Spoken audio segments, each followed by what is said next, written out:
Hey guys, this is Speed Tiger and welcome back to my channel. और आज के second episode के अंदर हम बात करने वाले हैं dark night the list X Men. हमें पता है कि नॉर्मन ऑसबॉर्न ने अपनी एक लिस्ट तैयार करी जिसके मुताबिक वो हर चीज़ से निपटने के बारे में सोच रहा है, लेकिन हमेशा वैसा होता नहीं है जैसा वो सोचता है। तो इसी तरह दूसरा नाम है वो एक्स-मैन है, और एक्स-मैन भी एक बहुत बड़ी मुसीबत है जिसको नॉर्मन ऑसबॉर्न हमेशा से खत्म करना चाहता है। और मोस्ट स्पेसिफिकली अगर हम एक्स-मैन की बात करें, नेमोर का नाम यहाँ पे सबसे ऊपर आता है, जो कि पहले उसकी कबाल की टीम का हिस्सा रह चुका है, लेकिन उसने एक बार नेमोर से पंगा ले लिया था और उसके बाद से नेमोर ने जो है ऑसबॉर्न के नाक में दम किया हुआ है और उसने जाके जो है अब एक्स-मैन को ज्वाइन कर लिया है। तो आज के इस एपिसोड के अंदर हम यही फाइंड आउट करने वाले हैं कि किस तरह से नॉर्मन ऑसबॉर्न जो है नेमोर से अपनी जान छुड़वाता है या नहीं भी छुड़वाता। वो हमें इस एपिसोड के आखिर तक पता चल ही जाएगा। सो गाइस, चलिए बिना किसी और बात के इस एपिसोड को शुरू करते हैं।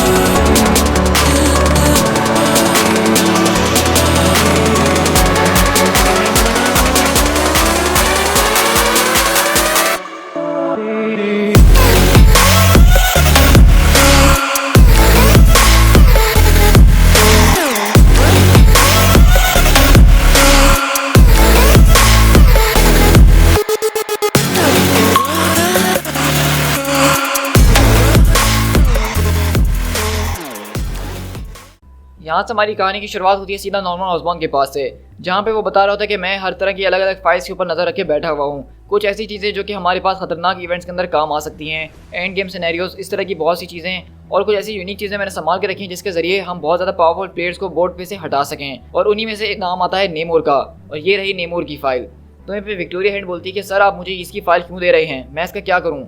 वहीं पे ऑसबॉर्न को अपने ऑफिस के पीछे एक बहुत बड़ा एक्वेरियम दिखाता है जिसके अंदर एक खतरनाक किस्म की मछली कहें या मॉन्स्टर कहें, ये आप खुद ही डिसाइड कर लीजिए। और नॉर्मन बताता है कि वंस अपॉन अ टाइम इसका नाम जो था मरीना हुआ करता था। ये जो है आदि ह्यूमन और आदि पोलेटिक्स है। पोलेटिक्स एक तरह की एलियन काइंड है जो कि अपीरेंटली जब उन दोनों को मिक्स किया जाए तो हमें इस तरह की चीज़ मिलती है। ये जो है काफ़ी टाइम से कैद के अंदर, और इसी वजह से इसका एटीट्यूड इतना ज़्यादा खतरनाक हुआ है। हमारी हैमर की टीम ने इसके बारे में पता लगाने की कोशिश करी और जब से इसको अपने कैद के अंदर रखा हुआ है। अपने जेब के अंदर ऐसी चीज़ें रखना बहुत ज़्यादा ज़रूरी है। हमें कोई भरोसा नहीं है कि कब हमारी समंदर के अंदर जंग हो जाए तो ये शायद हमारे काम आ सके। और इसका पता मैंने लगा है नेमोर की फाइल को क्रैक करने के बाद, जो अभी मैंने तुम्हारे हाथों सौंपी है। हमने कुछ चीज़ें यहाँ से वहाँ करने की कोशिश करी और इसके बारे में पता लगाया है। हमें पता चला है कि ये जो है हर वक्त भूख के अंदर रहती है, मतलब इसको इतनी भूख है कि इस वक्त ये पागल हो चुकी है। और मज़ेदार बात पता है क्या है कि इसको सिर्फ एटेलियन खून जो है वही डाइजेस्ट होता है, इसके अलावा ये कुछ नहीं खाती है। और एक सिंगल ड्रॉप एटेलियन ब्लड का जो है 500 मिलियन मीटर से जो है सूंघ सकती है अंडर वाटर। और जितना ज़्यादा ये उनको खाएगी उतनी ही ज़्यादा ये ग्रो करती जाएगी और उतनी ही ज़्यादा ये पागल भी होती ही जाएगी। जैसा कि तुम्हें पता है कि इस दुनिया का 72% जो है वो वाटर के अंदर है, जिसका मतलब है उसके ऊपर नेमोर की हुकूमत चलती है। और हम इस बारे में नहीं जानते, ना जाने समंदर में कितने लोग हैं जिनके ऊपर नेमोर जो अपनी हुकूमत चलाता है। हमें नहीं पता कि कभी भी वो हमारे ऊपर अगर अटैक कर दे तो हम उसके लिए तैयार है कि नहीं। इसी तरह के डूम्सडे सिनेरियो के लिए हमें तैयार होना ही होगा। तो विक्टोरिया बोलती है, लेकिन डायरेक्टर ऑसबॉर्न आप ऐसी बातें क्यों कर रहे हैं, हमें जो है इस तरह की चीज़ों के लिए स्ट्रेटजीज अपनानी चाहिए, पॉलिटिकल और मिलिट्री की तरह से जो है इस चीज़ों को हैंडल करना चाहिए। लेकिन ऑसबॉर्न पीछे पलटते हुए कहता है कि नहीं, अब ऐसा कुछ भी नहीं होने वाला, क्योंकि नेमोर उसने मेरे मुंह पे मुझे बेइज्जत करा है और मेरी टीम से निकल के बाहर गया है। और इसीलिए अब मैं इसको ये मैसेज पहुंचाना चाहता हूँ। और वो मैसेज ये है, ऐसा आज तक कोई शख्स पैदा नहीं हुआ जिसने ऑसबॉर्न की बेइज्जती की हो और वो खामोशी से कमरा छोड़ के चले गया हो। रेवेंज होता है वो कभी भी स्ट्रेटेजिकल या पॉलिटिकल या मिलिट्री वर्च्यू के ऊपर बेस नहीं करता है। फॉर एग्जाम्पल, ये जिसको तुम अपने सामने देख रही हो, मुझे बिलीव नहीं करोगी लेकिन कभी नेमोर ने इससे शादी की हुई थी जब ये थोड़ी ह्यूमनाइट फॉर्म के अंदर हुआ करती थी। अब इसी का इस्तेमाल करके हम इसी के पूरे किंगडम के अंदर इसको अनलीश कर देंगे, जहाँ पे जाके इसके सारे के सारे लोगों को ये खा जाएगी जान से।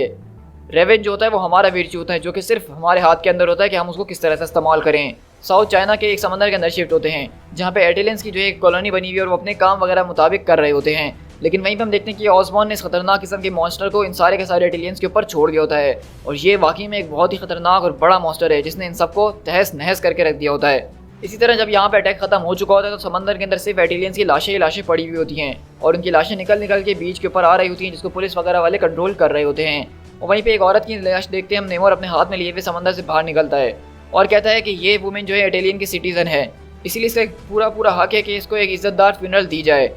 और अगर तुम में से किसी भी सरफेस ज्वेलर्स ने अगर इसकी बॉडी को टच करने की कोशिश भी करी तो उसको मैं एक्ट ऑफ वॉर समझूंगा, इसलिए सब के सब मेरे रास्ते से फ़ौरन हट जाओ।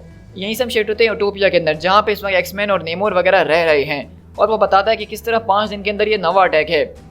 5 सिविलियन आउटपोस्ट और फार्मिंग कम्युनिटीज़ के बीच खतरनाक किस्म का अटैक हुआ है, और हर एक अटैक के बाद अगला जो अटैक होता है वो उससे ज़्यादा ही बड़ा होते जा रहा है। हंड्रेड्स नहीं बल्कि थाउजेंड्स लोग अब जो है मरते जा रहे हैं। अगर हमने एटेलियंस को कई जगह जमा करने की कोशिश भी करी तो उसमें बहुत ज़्यादा टाइम लग जाएगा, और तब तक हम बहुत ज़्यादा लोग खो देंगे। मेरी जो है मिलिट्री काफ़ी ज़्यादा बड़ी है, लेकिन इस चीज़ के आगे लग रहा है कि वो भी नहीं टिक पा रहे हैं, उनको भी काफ़ी ज़्यादा मुश्किलें आ रही हैं इससे लड़ने में। और वो जो कोई भी चीज़ है उसके बारे में अभी तक हमें पता भी नहीं है कि वो चीज़ है तो क्या चीज़ है, मगर मुझे सेंस कर सकता हूँ कि वो जो कुछ भी है वो कुछ अलग ही चीज़ है। वो कुछ ऐसी चीज़ है जिसको मैं जानता हूँ। कोई चीज़ है समंदर के अंदर जो मेरे लोगों को बेरहमी से मार रही है, और मुझे नहीं पता कि इसको मैं कैसे रुकूँ। और बेसिकली हम देखते हैं कि नेमोर यहाँ पे सारी की सारी बातें आके साइक्लॉप, एमा फ्रॉस्ट और साइलॉक वगैरह के साथ डिस्कस कर रहा होता है कि अब आगे वो क्या करें। यहाँ पे मैं सिर्फ जो है अपने लोगों के बारे में परवाह नहीं कर रहा हूँ, बल्कि पूरी की पूरी मेरीन लाइफ जो इसकी वजह से अफेक्टेड हुई हुई है। तो ये सिर्फ मेरा मसला नहीं है बल्कि हम सभी का मसला है। तो वहीं पे डॉक्टर नेमेसिस जो होते हैं वो बोलते हैं कि किसी ने एक ऐसी चीज़ बनाई है जो कि सिर्फ तुम्हारे लोगों को खाती है और उसको समंदर में छोड़ दिया। आखिरकार ये कौन कर सकता है? वहीं पे साइक्लॉप बोलता है कि इसको देख के तो लग रहा है कि ये ईस्ट की तरफ हेड कर रही है। तो वहीं पे नेमेसिस बोलता है कि अरे वाह, तुम तो वाकई में बहुत ज़्यादा स्ट्रेटेजिस्ट हो, ज़बरदस्त किस्म के। कहता है कि मैं सिर्फ तुमसे ये कह रहा हूँ कि वो हमारी तरफ आ रही है, हो सकता है कि हम इसको एज ए एडवांटेज इस्तेमाल कर सकें। और साइक्लॉप बोलता है कि नेमोर, तुम अपने सारे के सारे लोगों को इस आइलैंड के ऊपर लेकर आओ। उनकी जब महक समंदर के अंदर होगी तो वो फुल स्पीड से हमारी तरफ आएगी। मैजिक और पिक्सी सारे के सारे लोगों को टेलीपोर्ट करने में तुम्हारी मदद करेगी। तो वहीं पे एमा बोलती है कि इस वक्त ये आइलैंड जो है अभी भी एक वॉर के ऊपर चल रहा है, मुझे नहीं लगता कि तुम्हारा ये प्लान अच्छा होने वाला है, लेकिन फिर भी हम इसको जो है डिस्ट्रॉय करने में तुम्हारी मदद करेंगे नेमोर, क्योंकि तुमने हमारा बहुत ज़्यादा साथ दिया है। अब बारी है हमारा कि हम तुम्हारा साथ दें। लेकिन वहीं पे नेमोर उसकी तरफ देखता है घूरते हुए और कहता है कि नहीं, मुझे तुम्हारी मदद की कोई ज़रूरत नहीं है, क्योंकि तुम लोगों ने कहा था ना कि तुम्हारी सिटी हेवन से आई है। सही कहा मैंने? और नेमोर कहता है कि तुम्हारी ये जो सिटी है समंदर के अंदर डूबी हुई थी और वो मेरे डोमेन के अंदर थी, और वहाँ पे मैंने इसको कॉलोनाइज करने की कोशिश नहीं करी आज तक, लेकिन अब तुम लोग इस पर वापसी आ चुके हो। कितने मज़ेदार बात है, सही कहा मैंने? तो एमा बोलती मुझे सारी बातों से तुम्हारी कोई फ़र्क नहीं पड़ता है। तो नेमोर उसको चुप कराने की कोशिश करता है, लेकिन एमा बोलती कि खामोश हो जाओ, हमने जो है तुम्हें यहाँ पे एक सॉल्यूशन दिया इस खतरनाक किस्म के नाइटमेयर से निकलने का, और तुम अभी भी जो अपने ईगो को सामने लेकर आ रहे हो, तुम अपने लोगों को कैसे मरने दे सकते हो? तो नेमोर कहता है कि देखो डार्लिंग, मुझे तुम्हारी मदद की कोई ज़रूरत नहीं है। तुम्हारे पास, मैं मानता हूँ कि टेक्नोलॉजी है, तुम्हारे पास इंटेलिजेंस है, टेक्निक्स है, रिसोर्सेज है, लेकिन मैं तुम्हारी मदद तुमसे नहीं मांग रहा हूँ। डैम इट, मैं एक किंग हूँ, मैं कैसे तुम्हारी मदद मांग सकता हूँ? मतलब हम देख रहे हैं कि नेमोर की पर्सनैलिटी का जो सबसे मज़ेदार बात है वो यही है कि इसका एटीट्यूड। मतलब ये किंग है तो अपने आप को किंग समझता भी है, और ये किसी के सामने झुकने पे बिल्कुल भी राज़ी नहीं होता है, चाहे ये खुद की जान भी इसकी क्यों ना जा रही हो। घुटनों में बैठना नेमोर ने कभी सीखा ही नहीं है, चाहे वो अपने दोस्तों के सामने ही क्यों ना हो। और कहती है देखो, अगर तुम कुछ भी नहीं करोगे और हमारी मदद नहीं लोगे तो तुम राजा रहोगे, लेकिन सिर्फ एक मुर्दा लोगों के नेमोर। और रही बात, तो अब तुम हमारे साथ हो, और हमारे साथ रहने के साथ ही तुम्हें ये हेल्प हम फ्री में ऑफर करते हैं। और इस तरह अगले पल हम देखते हैं कि यहाँ पे जो है सारे के सारे एटेलियंस को टेलीपोर्ट करके पिक्सी और मैजिक यहाँ पे लेकर आ रहे होते हैं। वहीं पर आइसमैन बोलता है तो नेमोर, अब इस पूरे के पूरे रीजन के अंदर सिर्फ तुम ही एक एटेलियन हो, सारे के सारे एटेलियंस को हमने यहाँ से दूर कर दिया है, तो बताओ कि तुम्हें कुछ नज़र आ रहा है? तो साइलॉक बोलती है कि हाँ, मुझे थोड़ा बहुत कुछ समझ में आ रहा है, मैं कुछ सेंस कर रही हूँ, मुझे वो दिख गया, वो रहा। और हम देखते हैं कि वो चीज़ तवीज़ी से इनकी तरफ आ रही होती है। तो नेमोर बोलता है कि ऑफ कोर्स ये तो वही है। तो साइक्लॉप बोलते हैं वही से क्या मतलब है, क्या वो कोई औरत है, तुम जानते हो उसको? तुम्हें पे एमा बोलती है कि गर्ल्स तुम लोग क्या रीड कर रही हो? तो वहाँ पे स्टेफन कोकोस जो होती हैं कहती हैं कि हम लोग यहाँ पे कुछ भी नहीं देख रहे हैं, उसके दिमाग बिल्कुल खाली है, सिर्फ एंगर और रेज उसके अंदर भरा हुआ है, और हाँ बहुत ही ज़्यादा नफरत भी, उसके अंदर कुछ भी नहीं है, सिर्फ नफरत भरी हुई है।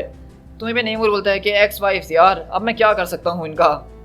ओए तुम जमे हुए, क्या तुम इसमें थोड़ी सी मदद कर सकते हो उसको स्लो डाउन करने के लिए? तो बॉबी बोलता है कि जमे हुए, ग्रेट, चलो देखते हैं मैं क्या कर सकता हूँ। और इस तरह हम देखते हैं कि साइलॉक जो है अपनी पावर्स की मदद से यहाँ पे बॉबी की पावर्स को थोड़ा सा इन्हेंस कर रही है, ताकि वो उसको एम्पलीफाई करके उसका अच्छे तरीके से इस्तेमाल कर सके। और कहते हैं कि मुझे समझ में नहीं आ रहा कि ये हो पाएगा भी नहीं, लेकिन चलो ट्राई करके देखते हैं। और अगले पल हम देखते हैं कि आइसमैन अपनी एक इतनी सी पावर इस्तेमाल करते हैं, लेकिन उससे पूरा का पूरा समंदर का पानी एक बर्फ़ बन जाता है। और आइसमैन बोलता है कि ये तो काम कर रहा है। और इस तरह हम देखते हैं कि वो उसको जमाने की कोशिश करता है, लेकिन आइसमैन बोलता है कि नहीं, मैं इसको ज़्यादा टाइम होल्ड नहीं कर पाऊंगा, ये बहुत ही बड़ी है। और अगली पल हम देखते हैं कि वो मॉन्स्टर उस बर्फ़ को तोड़ते हुए बाहर निकलता है। तो साइक्लॉप बोलता है कि क्लॉसस अब तुम्हारी बारी है। और वहीं पे हम देखते हैं कि क्लॉसस जो है वुल्वरीन को लेता है और घुमाते हुए उसके ऊपर फेंकता है, और लोगन सीधा जो उसके मुंह पे जाता है अपने पंजे घुसाता है। और इसी तरह हम देखते हैं कि यहाँ पे एंजल भी आता है और साथ में सर्ज भी आती है उसके ऊपर अटैक करने के लिए। और ये सारे के सारे एक्समैन उसके ऊपर प्लान के मुताबिक उसको ढूंढ रहे होते हैं, लेकिन वहीं पे जब सर्ज आती है उसको एक जोरदार बिजली का झटका देती है अपनी पावर्स के जरिए। और अगले पल वहीं पर नाइट क्रॉलर आता है उसको बचाने के लिए और उसके ऊपर एक बॉम्ब फेंक देता है, जिसकी वजह से हम देखते हैं कि उसके ऊपर एक बहुत ही बड़ा किस्म का धमाका होता है उस समंदर के अंदर। लेकिन उस धमाके से कुछ भी नहीं होता, बल्कि वो मछली जो होती है वो और ज़्यादा गुस्से के अंदर आ जाती है और वो समंदर से बाहर आ जाती है और साइक्लोप बोलता है कि सब इधर से उधर हो जाओ।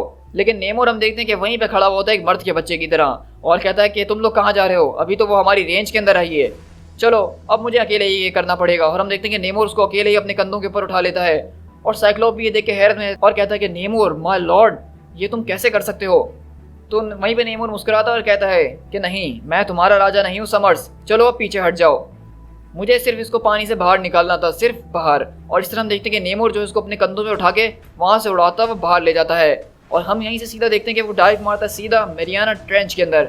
और मरियाना ट्रेंच आपको पता है एक ऐसी जगह है जो कि समंदर की सबसे ज़्यादा डीपेस्ट ट्रेंच मानी जाती है, मतलब जहाँ समंदर का सबसे ज़्यादा डीपेस्ट पार्ट है, और इसलिए नेमोर इसको वहाँ पे लेके जा रहा है। लेकिन यहीं पे जब वो उसको लेके जा रहा होता है तो उसको वो पुराने फ्लैशबैक्स याद आ रहे होते हैं जब वो ह्यूमनाइड हुआ करती थी।